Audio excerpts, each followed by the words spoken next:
Tottenham are seemingly starting to flex their transfer window muscles with links to some of the Premier League's greatest goal scorers of the moment.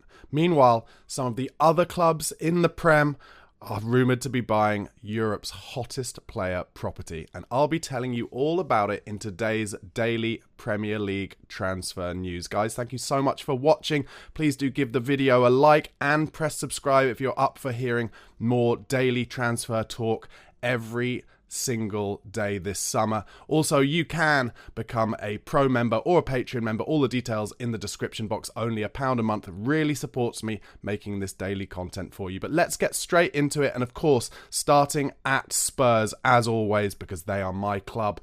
The Athletic say that there is an admiration for Alexander Isak from the Tottenham hierarchy. Now, what I would say straight away is, who doesn't admire Isak? He's an incredible goal scorer, and Newcastle did unbelievably well to get him. However, apparently the Spurs board, and this won't surprise many of you Tottenham fans, especially those of you who are kind of anti-ENIC and anti-Daniel Levy, but apparently the Spurs board is saying that it would be too expensive a deal to do at this moment anyway.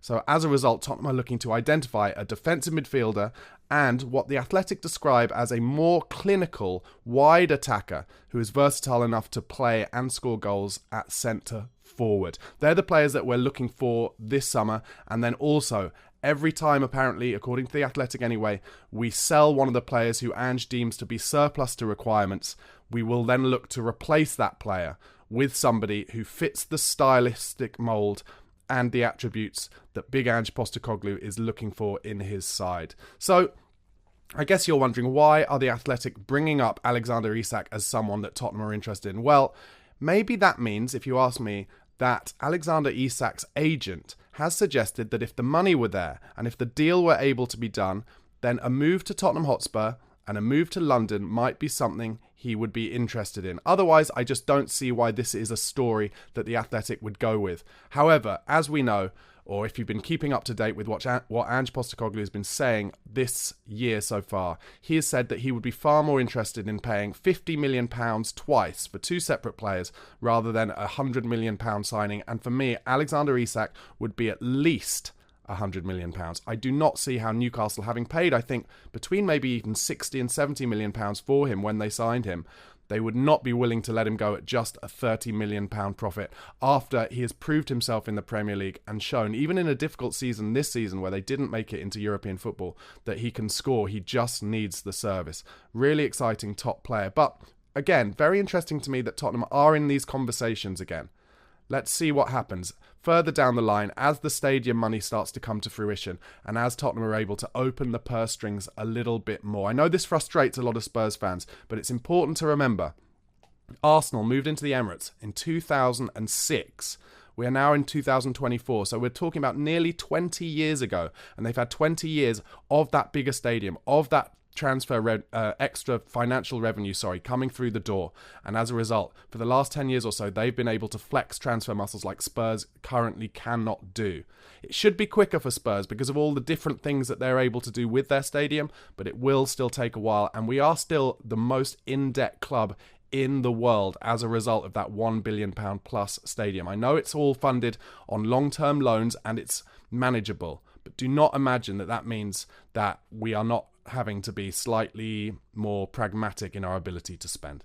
Anyway, next transfer rumour with Spurs is apparently Tottenham and Chelsea. Again, another rumour where Chelsea and Spurs swimming in the same transfer waters. Not a huge surprise, two clubs who are not in the Champions League next summer, and Chelsea obviously having to sell before they can buy as well. But apparently Spurs and Chelsea have both made contact with Fulham and Rodrigo Muniz's agents and people in his entourage. He is a big, impressive number 9. Not big necessarily in terms of height, not like a Peter Crouch player, but he's a big, stocky number 9. Scored goals against Spurs earlier this season, went on an incredible scoring run for Fulham, really impressed and holds the ball up well and makes incredible runs actually. Really good movement. That's what impresses me most about Muniz. Now, is he a player I see coming through the door? For me, I don't personally know that he's a huge upgrade on Richarlison or on the Richarlison and Son options that we have in terms of a number 9. And I know I've talked a lot in these videos about us also being linked with Ivan Toney and now obviously Rodrigo Muniz. I think, as ever, Tottenham just putting the feelers out to see who would be interested in coming, potentially. He is a good player, and I think if Richarlison left, if we got a big bid for Richarlison, say from Saudi Arabia, and got our money back, or maybe a little bit more, then I think Muniz would definitely be on the list and someone to look at. And he scored a number of impressive goals last season. And Tottenham, again, with Johan Lange and the recruitment team and Big Ange Postecoglou all working together, they're clearly most interested when it comes to players who can go straight into the first team, in players who have done it already in the Premier League. And I think that makes common sense. I really do. I think we've been burnt too many times down the years, particularly in the number 9 position, particularly with strikers. And I can go back to Helder Postiga. I can go back to Roberto Soldado and many more. Vincent Janssen. We've been burnt so many times buying from abroad that I think it makes sense if we're going to get a number 9 in who we really want to score and kind of get his Tottenham career up and running straight away, then you've got to look at someone who's done it before. And Richarlison, to be fair, had done it before, and that's why I was so excited about his signing. And I do think if he can stay fit, he will score 15 to 20 goals in the Premier League next season. However, it's his ability to stay fit that is the issue, and that's the reason why, and I'll get on to this, Gio Lo Celso I think is most likely to go out of the door this summer. But unless Richarlison is able to stay fit more, then I can see why Tottenham potentially are open to offers, as well as the fact that I think we need someone who can hold the ball up a little better.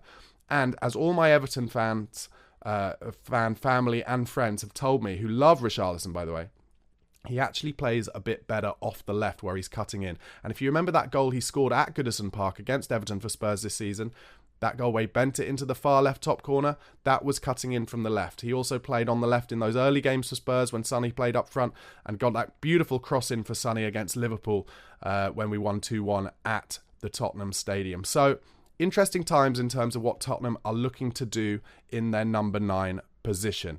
Now a link to more of a young player, as I've talked about a lot, looking for players who can first and foremost go straight into the first team, and then young players like your Bergvalls, like your Destiny Udogis, who can kind of work their way into the Premier League team over maybe a longer period of time. And that is why Tottenham are now linked with Jobe Bellingham. Yes, Jude Bellingham's brother. The temptation for me to put Spurs looking to sign Bellingham in the title of this was almost too much to handle, but I chose not to. I think it was just a little bit too unrealistic for anyone to think that that might be Jude Bellingham. But yes, Tottenham are interested in Jobe Bellingham. He's at Sunderland, and they want a fee of around £20 million for him. Brentford and Crystal Palace also interested in him. This is via Ed Aarons at The Guardian. So a reputable source. Now, what I will say about Jobe Bellingham is he's had a good season, but a lot of links that you see, or certainly people who've watched a lot of Jude Bellingham in the Championship this season, say that he is not as good as maybe a lot of people think. Maybe a lot of people assume because he's got the Bellingham name that he has all of the possibilities and talent of his brother. Now, I'm not saying that at the age he is, that he can't do it. Some people develop a little later. But he's certainly not the kind of player where Sunderland are going to retire his shirt number like Birmingham did. So let's see what happens. Tottenham's recruitment team, as we know, this summer, more than ever, are into the data analytics. They're trying to find players with the exact specific attributes that Ange Postecoglou wants and needs. And therefore, I am confident that with these young players, especially with like Lucas Bergvall, who looks so exciting, and I don't know if you saw his farewell video from Djurgården that they made for him yesterday, very impressive. They clearly see him as almost like a club legend despite his tender age. But we're clearly looking for these players who can take the ball on the half turn, very confident on it, great technique, and Jobe Bellingham will fit into that. But whether Tottenham are willing to take a risk at £20 million at his age, I'm not so sure. We've been burnt before on that side of things as well. Remember Jack Clarke, of course, although he has made his way back into being linked with Premier League moves already. So let's see what happens with Jobe Bellingham. What I do love about Jobe Bellingham is his brother really takes him under his wing, such a role model for him, and I don't think that could do any harm for a young player if he came to Tottenham Hotspur.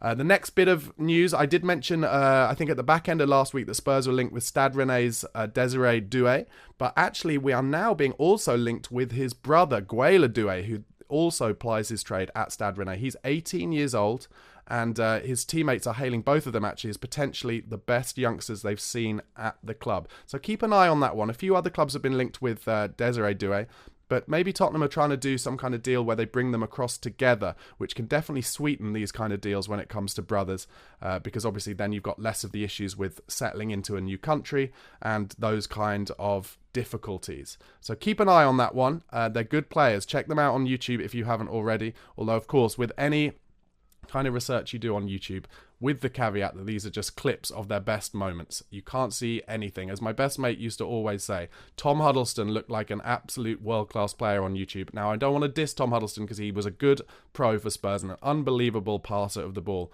but he was not able to get around the pitch well enough to be a kind of modern-day footballer able to get Spurs pushing for titles. So just the little caveat for you there on YouTube, but do check out the Doué brothers playing at Stade Rennais in France. Next up, I've talked about this before, but another rumour coming out yesterday about Tottenham pushing for a move for Leeds midfielder Archie Gray. He can also play in the fullback position. As we've talked about a lot, versatility, absolutely huge for Big Ange Postecoglou. It's what he's looking for both in the front end of the pitch and in terms of any players he brings in the back line. So a player who can play at fullback and in central midfield would really interest Ange Postecoglou, and that's why I think we're still pushing for Archie Gray, who's also interesting other clubs. Man United linked with him just yesterday, in fact. But the latest rumour coming out about Tottenham's move for Archie Gray is that maybe we'd be looking at a potential player swap for him. Now, the player named, surprisingly, was Oliver Skipp, and we do know that Ollie Skipp has been talked about in the papers in the last few days as wanting to leave to get some more playing time, and I understand that. But for me, I think maybe Joe Rodon is a more obvious player swap for Archie Gray with Leeds. So let's see what happens there. Wouldn't surprise me at all if it was like a kind of Paratici-esque move where maybe he tries to get both Oliver Skipp perhaps on a loan to Leeds and Joe Rodon on a permanent transfer to Leeds in exchange for Archie Gray and a little bit of money, similar to that move he did between Brian Hill and Eric Lamela, perhaps. I have mentioned earlier on about Gio Lo Celso and the possibility of him leaving. Again, more reports in the press yesterday about how Gio Lo Celso is most likely to leave this summer, and apparently both Galatasaray, the champions of Turkey, and the famed house of Tottenham Hotspur Old Boys, and Real Betis in Spain, both interested in Gio Lo Celso. I think Betis is a perfect move for Lo Celso, and if we can get anywhere around 10 to 15 million euros for him, I think snap their hands off, let him go back to Spain where he's played some of his best football, and see if Real Betis can get him playing and on the park more regularly. We know he loves to play for Argentina. We know maybe the Premier League is a little bit too hot to handle for Gio Lo Celso in terms of fitness because he cannot get a run of games. So I think we cut our losses, say thank you to Gio. It's a shame it never worked out because he's such a talented player, but maybe return him to Spain. And Galatasaray, of course, could be an option, but if I were Lo Celso, I think I'd rather go to Spain. Obviously, Galatasaray have Tanguy and Ndombele, Davison Sanchez, Serge Aurier. It's the real home of Tottenham's Old Boys, and they won the title again this year. Alistair Gold understands that AZ Alkmaar in Holland, finished fourth this season, are keen on signing Troy Parrott. They're looking for a striker, and they're impressed by Parrott, who scored 17 goals in a relegated side this summer in the Eredivisie. So this is very interesting to me that Troy Parrott has had such a good loan that now other clubs are sniffing around him. And I've mentioned before that maybe a Bundesliga move would be good for him, but also a move in the kind of top echelons of the Dutch league, a team kind of fighting for Champions League and Europe. That would be great for Troy Parrott's development. What kind of money would it take to get Troy Parrott out of Spurs right now? I'm not sure, because I don't know what Big Ange thinks of him, having not really seen a lot of him. Will he get a chance this pre-season? I kind of hope he does. But yeah, again, like I've said a lot, I think Spurs are at a stage where they need to kind of clear out the squad and get money in to make replacements that Ange really wants. So if we got somewhere around 10 million for a young player who's never really played in the first team for Spurs, maybe I would be keen to take it. Let me know what you think in the comments about Troy Parrott. Have you seen some of the goals he scored this season for Excelsior in the Dutch league? Go and check them out. Very impressive. Left foot finishes, right foot finishes, volleys, headers, everything. His movement is good. And back in the day, as I've said before, he was seen as a potential replacement for Harry Kane. So maybe I'm being a bit too harsh suggesting that we cut our losses on him. But I just want to see what he can do in a Spurs shirt, and I haven't seen that yet. Maybe pre-season will change my mind on that.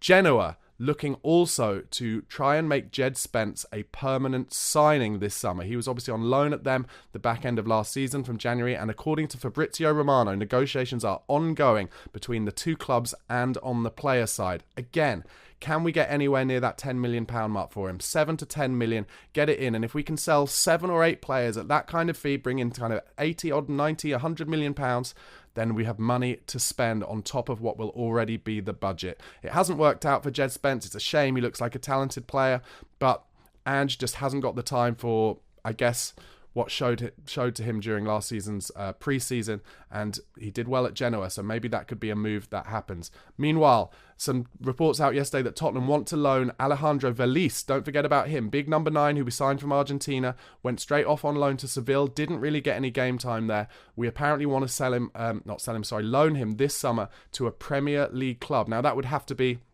I think, maybe one of the promoted clubs from the Championship. See if any of them are looking for a big number 9 who can kind of get in amongst it and hopefully score some goals. If we can get that kind of move for Velis and he can get some game time, that could be really beneficial.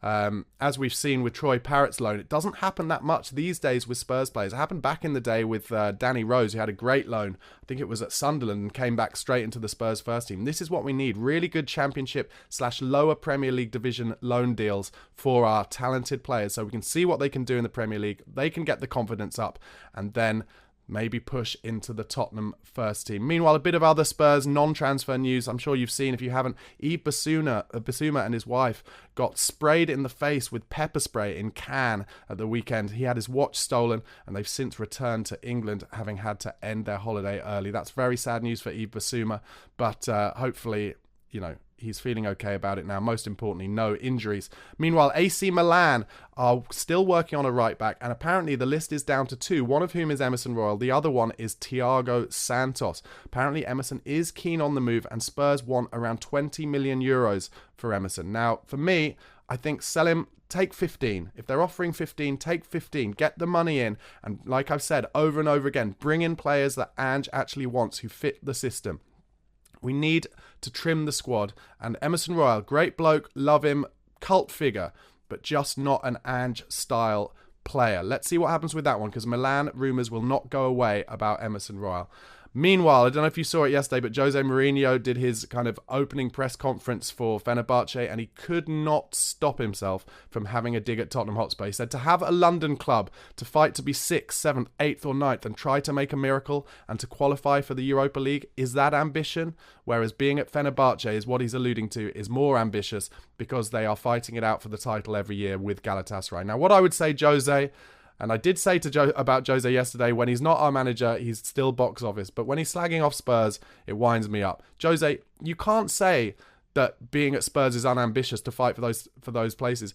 We are fighting for those places because you weren't good enough at Tottenham. You weren't good enough. You are a dinosaur in terms of being a top-level manager now, and you weren't good enough at Spurs to get us above those places. And that's why you were sacked before the League Cup final. And people who complain about that, go back and watch some of the football we played under Jose Mourinho. It was total and utter dross. It was awful. And it was the right decision for him to be sacked. I think we would have lost against Man City anyway. And even worse, if we'd won against Man City. And yes, I would have loved to have won the trophy, but it would have meant that Jose would have had to stay for another couple of years. And look, that's what happened at Roma. They won a trophy, he stayed for another couple of years, and then they had to sack him because it was all complete dross. Anyway, next bit of news. Some quotes coming out from Millwall from their manager Neil Harris about Japhet Tanganga, who was of course on loan at Millwall last season and to all intents and purposes did a really good job. Neil Harris has said this. He says it's really important that everybody understands, not just Neil Harris and his teammates, but the whole football club is a big fan of Japhet Tanganga. I think I've made that clear in previous articles. I would love to work with him. Japhet is a player who will be in demand over this transfer window.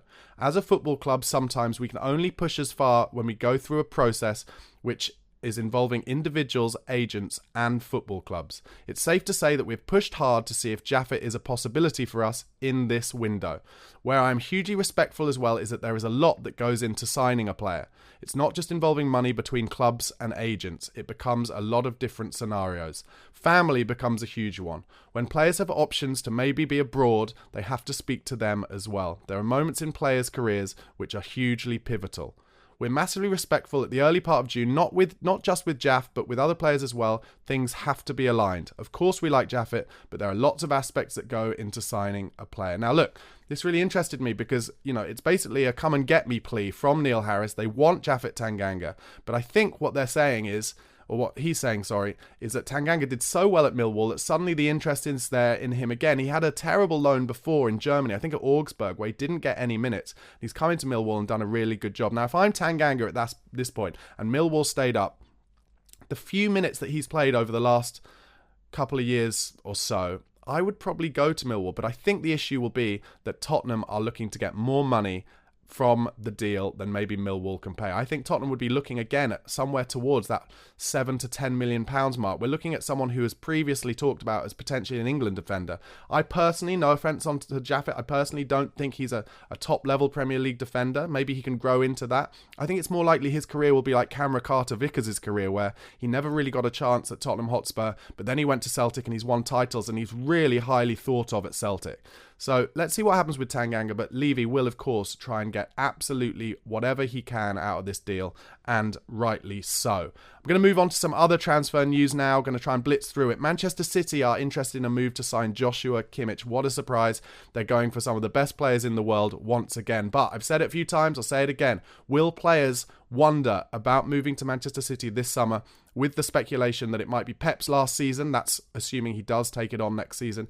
And, of course, with the likelihood of the independent inquiry into their financial irregularity charges coming up at the end of next season and a potential penalty. Let's see what happens with Joshua Kimmich and Manchester City. Meanwhile, at Manchester United, Al Nassr apparently expected to make a bid of €150 million for Bruno Fernandes. Wow. I said yesterday, I think, I wouldn't sell Bruno Fernandes if I was Man United, but if they got a bid of €150 million, I think I probably would, to try and rebuild. If you're a United fan, let me know in the comments if you'd be looking out for that. Meanwhile, Man United and Liverpool have both been monitoring Sporting Lisbon's Gonçalo Inácio ahead of this summer's transfer window, which opens in about 10 days, by the way. His release clause, €60 million, apparently. He's a centre-half. Man United are still discussing internally how many centre-backs they want to bring in. But according to Fabrizio Romano, one will definitely have to be right-footed.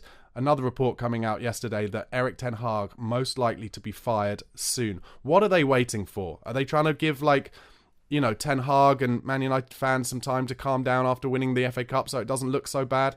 They have to get rid of him. They have to get someone in. They have to start rebuilding. Meanwhile, Saudi, again, this has come up a few times, but apparently they're looking to offer 90 to €100 million for Casemiro. As we know, his legs are gone to jelly. He is not a top-level player anymore, so if they can get any money for him, I would get him in and get him off the wage bill. He's one of their highest earners, I think, at a $300,000 a week. Arsenal, not surprisingly, expected to formalise their £27 million move for David Raya. That's all going through. Meanwhile, some talk that Eddie Nketiah might leave Arsenal and that Everton are keen to get him in on a year-long loan. Arsenal are looking to get £30 million for him, and Fulham may be more willing to pay somewhere near that this summer. Obviously, Fulham had Broja in on loan. That didn't really work out. And as I mentioned at the top of this video, maybe we're looking to get Fulham's number 9, Muniz, in. And if so, they might want to replace him with Eddie Nketiah. The agreement, according to Fabrizio Romano, has gone through for Ross Barkley to go to Aston Villa from Luton Town for around £5 million. Will he want to be a squad player there? I'm not sure. It's not a move I would have made, but obviously he wants to stay in the Premier League. Meanwhile, Aston Villa apparently also interested in 2 of Juventus' player, Weston McKennie, who has previously been linked with Spurs many times, as has Denzel Dumfries, the fullback.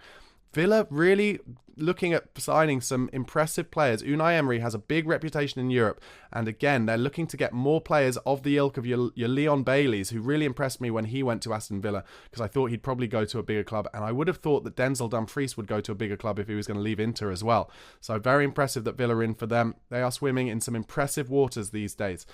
Meanwhile, at Chelsea, Dortmund do not have the first option to sign their player Ian Maatsen, 22 years old, played in the Champions League final. He's been on loan at Dortmund and was really impressive this season. Chelsea have yet another academy player who is worth some money. £35 million release clause, and I think a few Premier League clubs will be sniffing around that. Meanwhile, I'm sure you saw Chelsea announced Maresca yesterday. The ownership group said this: "We're looking forward to supporting him and the rest of the sporting team in fulfilling their potential and our expectations over the years to come. He's a highly gifted coach and leader that we are confident can help fulfill our vision and competitive goals for the club." What an absolute crock from Clearlake there. What they're actually saying is, we've managed to find a man who will not say boo to a goose, will not say no to a player we insist that he has, and will not give us any pushback when we suggest what he has to do. Pochettino was too much for them. Graham Potter didn't impress them. They've gone for the next guy. I'm sure he's a good coach, but I've said it a few times. With Chelsea, if they have a bad run of a few games with a coach with so little top-level experience, the fans will get straight on his back. Potentially the weirdest link of the day, Burnley have made contact with Alan Pardew to potentially replace Vincent Kompany as their manager. He has not been in management for years. In fact, I don't even think he's been in management since he left Newcastle in that 10-year contract, has he? I don't know. And now some European transfer rumours. A verbal agreement apparently between Bayern Munich and Jonathan Tah, the Bayer Leverkusen centre-half, about a move this summer. Once again, Bayern Munich just cherry-picking the best players from the rest of Germany. Meanwhile, it's Deo Upamecano, who is likely to leave Bayern Munich this summer. They are going to have to get rid of a centre-back if they're going to bring in Jonathan Tah, and it's likely to be him, according to Bild, which means that Eric Dyer will continue at Bayern Munich. What an incredible career change Dyer has had. Kind of mostly hated by a lot of Spurs fans, not me by the way. Goes over to Bayern Munich, plays in a Champions League semi-final and does really well for them. Atletico Madrid, they have lost Memphis Depay. He is on a free this summer. Would Premier League clubs be interested in him? I don't know. He didn't really rip it up when he was at Manchester United before, but he's improved his career since being in Spain. So let's see what happens. I want to bring up Ansu Fati. He's done some quotes this week. He was linked with Spurs before finally moving to Brighton. I think it was last January on loan. He didn't really rip it up there, but he has said, "I'm 100% ready. People think I'm injured, but I'm fine. I want to succeed at Barcelona. I wish to score the first goal at the new Spotify Camp Nou." He's clearly very confident, Ansu Fati, because, you know, he wanted to play games in the Premier League. It didn't really happen for him, but now he wants to be the first scorer at the new stadium for Barcelona. Let's see what happens. He is a talent, that's for sure. And final bit of management news, Edin Terzic, the Dortmund manager, who of course took them to that Champions League final. Unfortunately, they lost 2-0.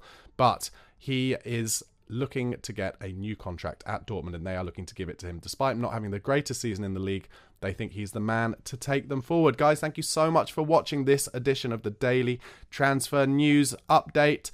Please do give the video a like, press subscribe, become a member. All the details in the description box below. Only £1 a month for daily transfer news from the Premier League and further afield, but also always starting with, of course, my beloved Tottenham Hotspur and all the news coming out of the Tottenham Hotspur Stadium.